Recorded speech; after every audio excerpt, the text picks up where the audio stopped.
Hey everyone, thanks for tuning in. We have some major weather news to share with you all, so listen up.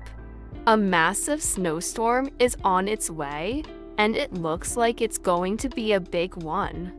Forecasters are predicting significant snowfall starting late tomorrow evening and continuing through the next day. We're talking several inches, possibly even over a foot in some areas, combined with strong winds. This could lead to difficult travel conditions and potential power outages. So, what should you do? Start preparing now.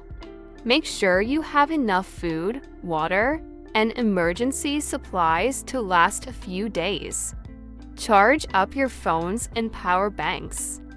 And most importantly, please plan to stay off the roads if you can. Your safety is what matters most. We'll be keeping a close eye on this storm as it develops.